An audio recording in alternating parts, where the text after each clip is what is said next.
Hi, this is Stephanie Miller from The Stephanie Miller Show. Please enjoy this exclusive clip from my show on Political Voices Network. Stephanie, you all work in media. Are your jobs safe? Is everyone okay there? Are your job? Do you have a backup plan? I've been saying all week long, calling your boss the C word. We call that Tuesday around here. You don't get fired for that here. Yeah, that's how I got in the gig the first place. But you guys are okay because this is if you work in media, watch the hell out, man. Nate Silver. I did not have that in any of my data projections. Yeah. Out at 538. Yeah. Huh. Wow. Yeah. Okay. This is the latest. We just talked to Angela Carlson about Tucker. Offensive and crude text messages sent by Tucker Carlson. Shocked, I tell you, shocked. A month after he was sued over allegations of sexism, reportedly played a big role in his ouster at Fox News. Let's see. Carlson called a Fox executive the C word. He used a similar derogatory word. It sounds like there was very few words that were not the C word. Right. He also called Sidney Powell that. I'm sure he took some time to talk about demographic shifts alarming traditional Americans. I'm sure he had some time for code talk in there, too. He discussed whether his postmenopausal fans will like how he looks on his show, and then he talked about finding another woman yummy. Yeah. Okay. Can I just say how great it is that after years of being one in public, Tucker's fired for calling one in private? Hey.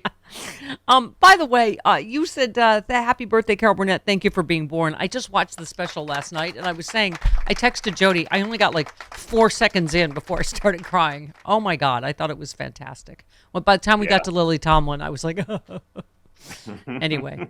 Yeah. Nice. Yeah, that's it. God bless her. She's a great lady, and I've had the great pleasure of having her on my show too.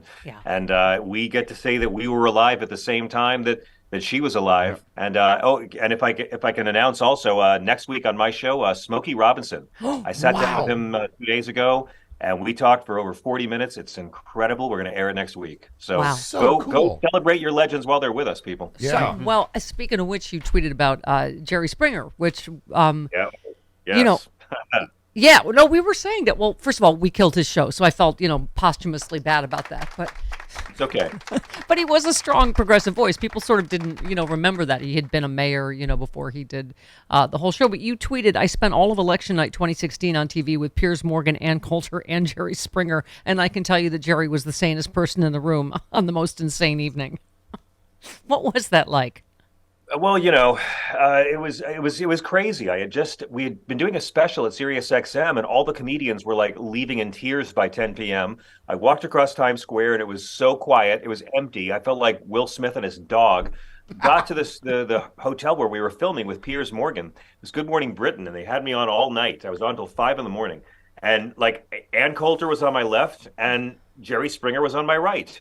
And Jerry was wonderful, and he was soulful, and he was wistful, and he felt sad about it. But he was. Ann Coulter had the greatest victory of her life, and so she was furious and angry and driven by hate, and kept saying, "You lost, you lost." I was like, "Lady, I'm a white male.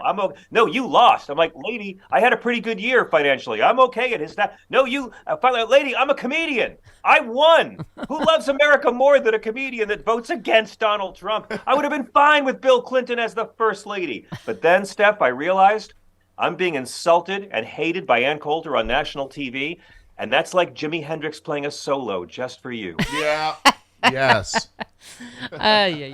So I'll always remember Jerry held my hand that night. Oh. By the way, so I've been saying all week that I don't care if Joe Biden is 11 billion years old. I'm voting against fascism. And thank you. Oh my God! So he needs a nap. Okay, I'll take a president who needs a nap over a president who needs more defense attorneys. Can we just get that clear right now? He's 80. Harrison Ford is 80. Okay, Martin Scorsese's 80. I would vote for Joni Mitchell. They could all be president. Paul McCartney. He's British, but he can be president. Mick Jagger is same age, right? As Joe Biden. Keith Richards is still 80. touring.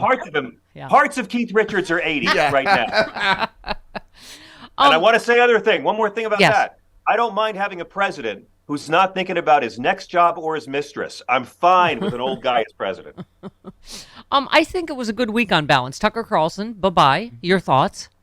Wow. It was amazing. I have a theory that Tucker will get a great replacement. It's interesting. I see what you did there. We still don't know why he was fired. All we know is what Rupert has leaked through Rupert's newspaper so far. And Rupert has leaked that they have an opposition research file on Tucker Carlson. Right. So you will never hear Tucker Carlson disparage Fox or News Corps in any way. He's not going to sue them. They've got so much dirt on him. If we know that he's been saying anti-Semitic stuff and the C word, then we know it's much, much worse. And show me any corporation in America where you can call your boss the C word and not get fired. Well, and also, we were talking to Angela Carlson about, between Dominion and Smartmatic. I'm going to take the win and Tucker Carlson being gone this week. I'm going to say there's a little more justice in America today. There's a little more accountability that, you can't make lying your entire business model as Fox has done, I think, without there being some consequences. John, I just hope and the other thing, I love Bobby. He's been on this show. I've considered him a friend a long time ago. I don't know what's happened, but one of the things he said, I don't believe we should be the party of war. First of all, again, where is our moral clarity on Ukraine? This is not Joe Biden being a warmonger. Right. This is the United States standing for democracy and against genocide.